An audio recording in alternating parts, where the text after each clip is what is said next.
tingkat faktor-faktor produksi input yang digunakan dalam proses produksi dengan tingkat hasil produksi output yang dihasilkan. Yang pertama itu fungsi produksi jangka pendek atau short run, hubungan antara input variabel seperti tenaga kerja dan modal dengan output produksi dalam jangka waktu yang relatif singkat, di mana setidaknya satu input tetap atau tidak dapat diubah. 2. Fungsi produksi jangka panjang atau long run, hubungan antara berbagai level input variabel seperti tenaga kerja, modal, dan bahan baku dengan output produksi dalam jangka waktu yang cukup panjang, di mana semua input dapat disesuaikan atau diubah sesuai dengan kebutuhan produksi. Jenis-jenis produksi. Yang pertama ada produksi ekstraktif. Produksi ini melakukan eksplorasi sumber daya alam tanpa mengubah sifat dan bentuk apapun. Hasil ekstraksi kemudian diserahkan kepada perusahaan lain untuk diolah lebih lanjut menjadi barang baru yang memiliki nilai guna yang lebih tinggi. Yang kedua, produk agresi. Produksi jenis ini mengolah alam dan memanfaatkan tanah agar dapat menghasilkan sumber daya alam yang berupa barang setengah jadi atau barang jadi. Hal ini tidak hanya mencakup pertanian saja, namun juga peternakan. Contoh, padi, sayur-sayuran, buah-buahan, susu, telur, jagung, dan lainnya. Yang terakhir ada produk industri. Produk jenis ini mengolah bahan mentah atau bahan baku menjadi barang setengah jadi atau barang jadi. Produksi jenis ini menambahkan nilai guna agar dapat dimanfaatkan oleh manusia dengan pemanfaatan yang lebih baik lagi. Contohnya pakaian, sepeda motor, mobil, pesawat terbang, pakan ternak, obat, alat kesehatan, makanan dan minuman, serta lainnya. Selanjutnya akan dilanjutkan dengan Agung Cahyadi. Konsep dasar sistem produksi organisasi industri merupakan salah satu mata rental dari sistem perekonomian. Karena memproduksi dan mendistribusikan produk atau barang atau jasa, produksi merupakan fungsi pokok dalam setiap organisasi. Mencangkup organisasi yang bertanggung jawab untuk menciptakan nilai tambah produk yang merupakan output dari setiap organisasi industri. Produksi adalah bidang yang terus berkembang selaras dengan perkembangan teknologi, di mana produksi memiliki suatu jalinan hubungan timbal balik atau dua arah yang sangat erat dengan teknologi, karena produksi dan teknologi saling membutuhkan. Tipe produksi berdasarkan cara membuat dan masa pengerjaan, yaitu ada 4. Yang pertama, engineering to order atau ETO, yaitu bila pemesanan meminta produsen untuk membuat produk yang dimulai dari proses atau perencanaannya atau rekayasa. 2. Make to order atau MTO, yaitu produksi menyelesaikan sistem akhirnya jika dan hanya jika telah menerima pesanan konsumen untuk film tersebut, bila item tersebut bersifat untuk dan mempunyai desain yang disebut menurut pesanan, maka konsumen mungkin tersedia menunggu hingga produk dapat menyelesaikannya. Yang 3, assembly to order atau ATO, yaitu bila produsen membuat desain standar modul-modul opsional standar yang sebelumnya dan merekrut, yaitu kombinasi tertentu dari modul-modul tersebut sesuai dengan pesanan konsumen. Modul-modul standar tersebut bisa untuk perbaiki tipe produk.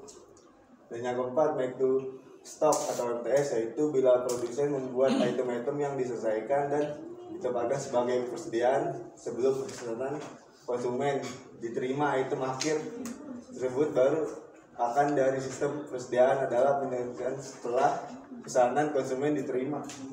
Ya, bentar. Nah, tadi sudah dibahas mengenai produksi. Nah, produksi ini berarti apa? Berarti kegiatan dan aktivitas bisnis yang dilakukan perusahaan dengan mengikuti akan proses. Proses ini apa? Langkah, alur bagaimana nantinya output atau barang akan dihasilkan oleh suatu perusahaan.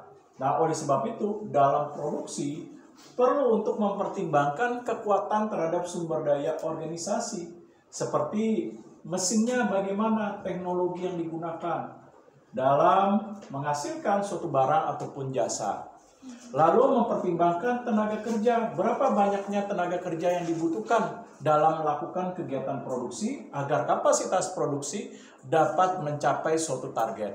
Nah, yang ketiga, berapa besarnya nilai anggaran yang dikeluarkan oleh perusahaan dalam melakukan kegiatan produksi sebagai biaya dalam menghasilkan satu unit terhadap produk atau barang yang dihasilkan.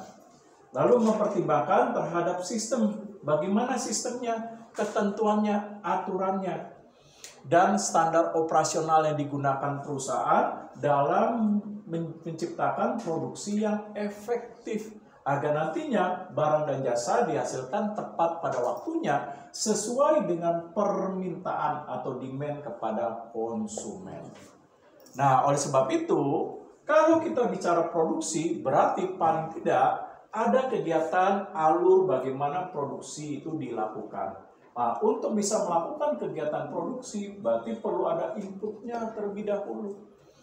Nah, inputnya ini yang berbicara mengenai apa? Yaitu berbagai sumber daya yang diperlukan dalam menghasilkan kegiatan produksi. Katakanlah misalnya contoh perusahaan tekstil yang menghasilkan berbagai jenis pakaian. Bisa untuk anak-anak pria atau anak-anak wanita, usia remaja, usia dewasa, orang tua, dan lain sebagainya. Berarti inputnya apa yang dibutuhkan untuk mendukung dalam kegiatan industri tekstil atau perusahaan tekstil. Berarti inputnya apa yang harus dibutuhkan? Berarti antara lain apa? Benang. Nah, lalu mesin untuk memintal benang.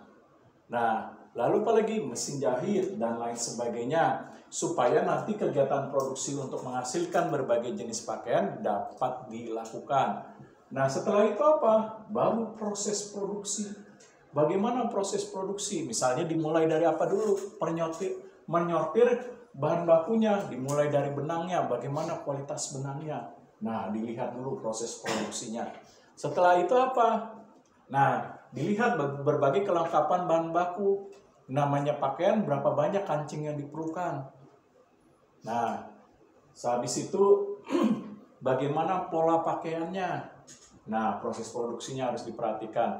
Bagaimana cara menggunakan mesin produksinya, dimulai dari mesin jahit, mesin pintal, dan lain sebagainya. Nah, sesudah itu baru akan menghasilkan, dari proses transformasi akan menghasilkan suatu barang, output. Nah, dalam kegiatan nanti proses produksi, untuk menjadi output, perusahaan perlu adanya feedback. Apa ini feedback?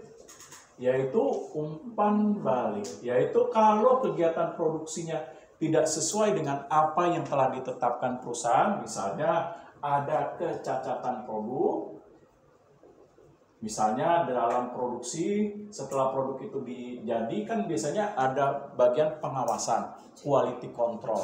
Nah, ternyata dicek, oh ternyata ada 10 pakaian yang kancingnya kurang 2 misalnya. Nah, maka feedback ini akan berfungsi untuk mengembalikan lagi kegiatan produksi agar pada saat dia menjadi pakaian memenuhi standar kualitas dalam pengawasan kontrol kualitas perusahaan. Nah, ya diangkat dulu. Siapa tahu nelpon tukang bakso belum bayar. Oh udah, iya. Nah, dalam produksi, nah nantinya ada berbagai macam kegiatan produksi.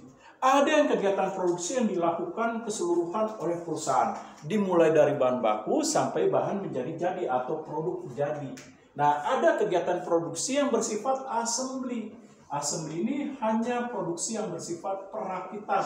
Seperti contohnya industri otomotif yang ada di Indonesia, mesinnya dari Jepang. Nah, tapi mengenai misalnya bodi, ban, dan lain sebagainya, itu dihasilkan di Indonesia. Nanti Indonesia yang merakit menjadi satu unit motor atau mobil. Nah, ini contohnya bersifat assembly. Nah, ada yang bersifat setengah jadi, barang setengah jadi, yang nantinya produksi ini akan dijual kembali ke perusahaan-perusahaan yang mengolahnya. Seperti contohnya misalnya ada pengusaha kayu.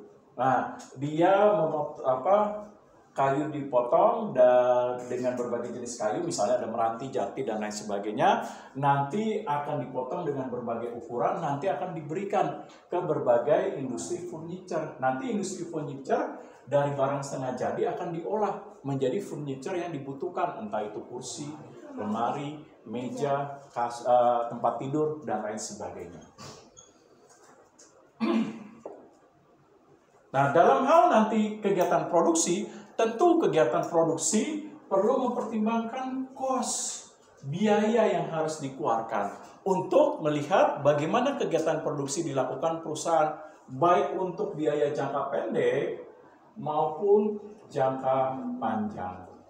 Di mana nanti biaya-biaya itu meliputi ada yang biaya variable cost,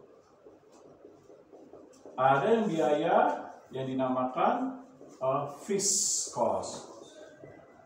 Nah, variable cost ini apa? Biaya yang dikeluarkan perusahaan yang bisa mengalami peningkatan atau penurunan pada saat produksi itu berlangsung. Misalnya contoh, tiba-tiba perusahaan terjadi peningkatan permintaan, misalnya kursi lemari. Nah, yang tadinya biasa menghasilkan sebulan 300 kursi lemari, meja, dan lain sebagainya, tiba-tiba ada permintaan. Nah, permintaan mendadak yang diperlukan atau dibutuhkan oleh perusahaan, dia minta, mampu gak Pak menghasilkan 800? Siap Pak. Nah, ketika menerima orderan 800, berarti mau tidak mau variable cost ditambah. Seperti apa? Biaya tenaga kerja tambah, bahan baku.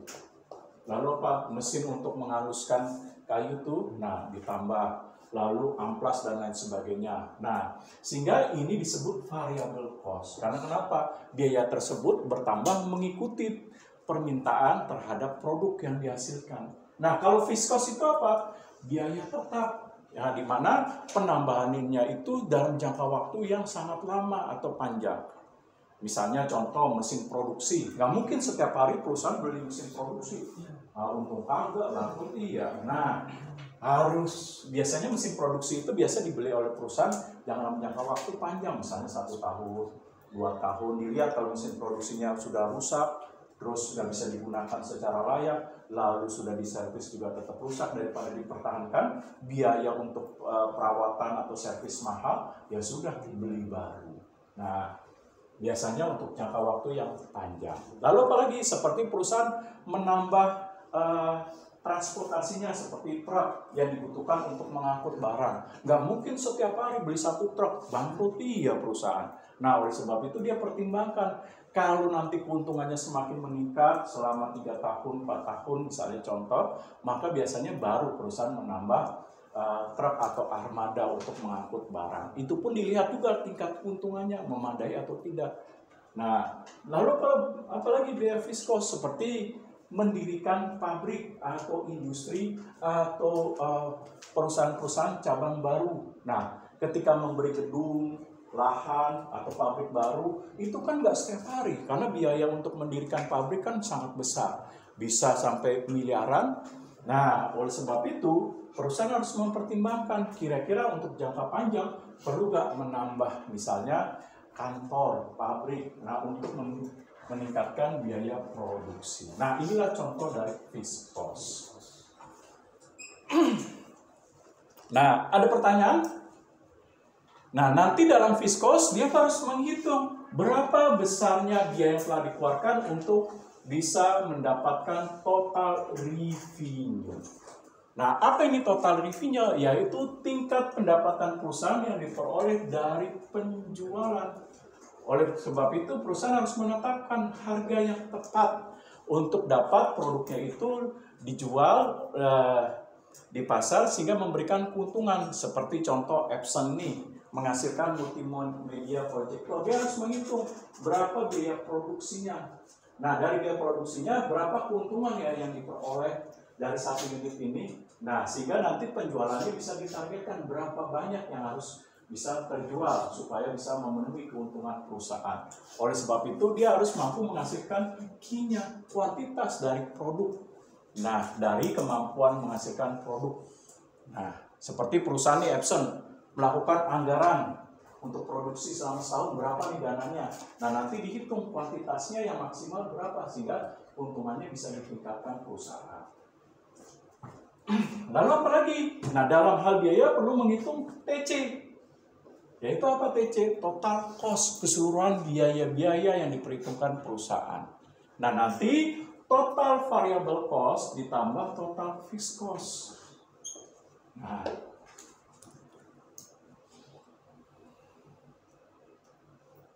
ini dia. Nah, sehingga terakhir yang saya mau sampaikan, dalam kurva nanti perusahaan akan menetapkan berapa batas anggaran, katakanlah ini batas anggaran, ini batas penggunaan biaya. Nah, supaya optimal dia harus mendekati ini. Jangan berada di bawah atau berada hanya persinggungan ini. Nah, kalau di bawah berarti biayanya tidak dioptimalkan. Kalau ini biayanya sedikit digunakan. Nah, ketika ada persinggungan antara biaya dengan anggaran, kurva anggaran, maka inilah biaya yang telah dioptimalkan untuk kegiatan produksi. Nah, ini dia. Oke, lanjut. Perencanaan dan pengendalian produksi. Untuk mencapai efektivitas pengendalian produksi dan persediaan harus mengenal teknik kuantitatif atau perhitungannya. Tujuan dari perencanaan dan pengendalian produksi adalah merencanakan dan mengendalikan aliran material di dalam dan keluar pabrik sehingga keuntungan optimal yang merupakan tujuan perusahaan yang dicapai. Pengendalian produksi dimaksud mendayakan sumber daya produksi yang terbatas secara efektif, terutama dalam usaha dalam memenuhi permintaan konsumen dan menciptakan keuntungan bagi perusahaan yang dimaksud sumber daya mencakup fasilitas, produk, tenaga kerja, dan bahan baku. Nah, sebentar. Dalam perencanaan nanti perusahaan harus menghitung juga keseluruhan nanti biaya anggaran sama berapa besarnya produksi yang dilakukan. Contohnya misalnya berapa dihitung dengan menggunakan nilai rata-rata produksi. Nah, di sini tentukan misalnya nilai rata-rata produksi. Nah, produksi hari pertama, kedua, ketiga, terus sampai 30 hari berapa. Nanti dibagi 30 hari, tahu nilai rata-rata produksi. Nah, setiap harinya dipantau berapa produksi maksimalnya. Nah, berarti dia harus berada, nanti tentukan batas atasnya. Misalnya di sini upper limitnya. Nah, berapa batas atas tertinggi dari produksi? Lalu batas terendahnya, misalnya lower limitnya. Nah, nanti dalam kegiatan produksi, nah harus berada di kisaran ini nih dia. Nah, supaya perencanaan produksi dapat dinilai dengan baik. Nah,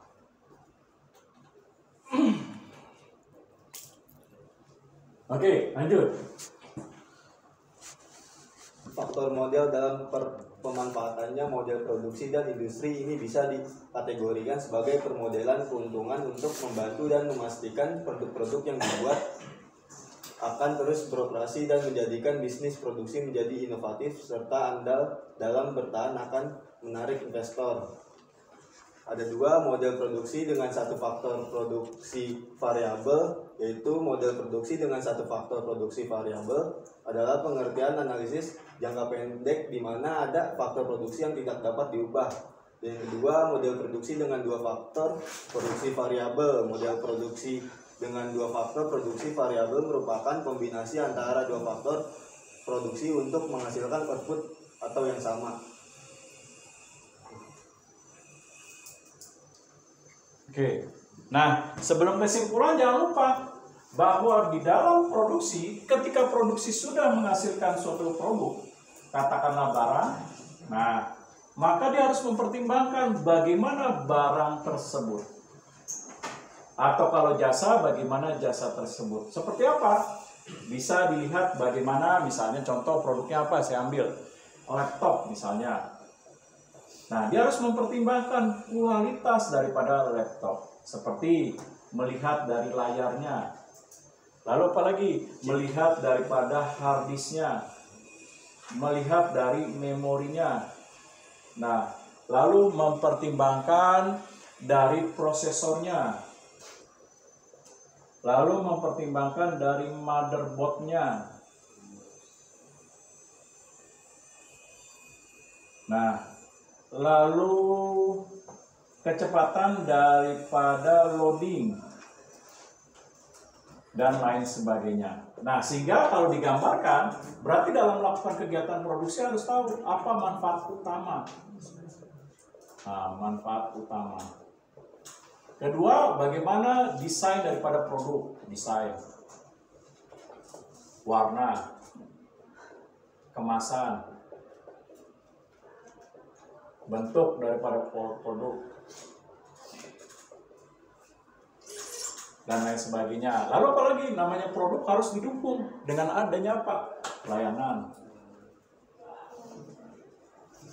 Nah, kalau pelayanannya judes, misalnya datang, Bu, saya mau beli laptop Acer, mereknya ini, tuh caranya sendiri. Lainnya pakai tuh. Nah, ada mau datang, oh enggak, biar kata orang punya duit, diperlakukan seperti itu pasti akan marah. Emang toko laptop atau gerai showroom laptop cuma ada 2, saya juga bisa beli tempat lainnya. Nah, oleh sebab itu perlu didukung pelayanan yang ramah. Sehebat apapun laptop, mau merek Dell kayak IBM, kalau tidak didukung dengan pelayanan yang baik akan sia-sia. Nah, lalu apalagi harus tersedia service center, nah yang memadai. Nah, supaya nantinya kalau misalnya laptop yang kita beli rusak, kita bisa servis ke berbagai tempat. Nah, harus ada service centernya. Lalu apalagi suku cadang tersedia. Jangan nggak ada beli laptop misalnya rusak, wah nggak ada spare partnya. Ya gimana dong? Oh, beli baru. Nah, masa beli baru dengan judusnya petugasnya ngomong lagi, udah beli baru aja, kalau orang susah aja. Nah, pasti pembeli akan marah. Orang susah, orang saya beli, emang saya ngutang. Nah, pasti akan marah lagi. Nah, oleh sebab itu perlu ada suku cadang. Lalu apalagi harus ada pelayanan tuna jual. Misalnya contoh, nah kalian datang ke toko handphone, dilayani dengan baik. Nah, sekedar lihat-lihat, Bu, masuk aja. Enggak, saya cuma lihat, nggak apa-apa. Masuk aja, dijelasin. Tapi saya nggak beli, nggak apa-apa nih. Siapa tahu lain waktu tertarik. Nah, dijelasin berbagai macam jenis laptop, apa keunggulannya, operating systemnya seperti apa, memorinya, harddisknya, prosesornya, dan lain sebagainya. Sehingga, wah, tertarik, wah baik ya layanannya. Suatu saat kalau punya uang, ya bisa datang lagi. Nah, itu. Jangan seringkali kan pelayan kan judes, datang cuma lihat-lihat, ngapain di sini? Orang kere solo pergi. Nah, orang seperti itu akan diperlakukan, dia mikir 2 kali, ngapain gue datang ke toko ini lagi? Nah, mendingan ke toko yang lain. Tapi ketika dilayani tuna jual yang baik, misalnya datang sekedar lihat, tapi sudah diberikan informasi dengan baik, bahkan ada pelayanan ditambah, misalnya sesudah menerangkan, Ibu, ada minuman walaupun sekedar air putih, tapi bisa menyebabkan konsumen senang. Nah, suatu saat dia bisa datang kembali lagi untuk membeli suatu produk tersebut. Nah, oke. Nah, kesimpulan nih, coba nih yang tengah 1, 2, 3, 4, 5. Nah, oke. Sama ini dah biar 6 adil. Kanan 3, kiri 3.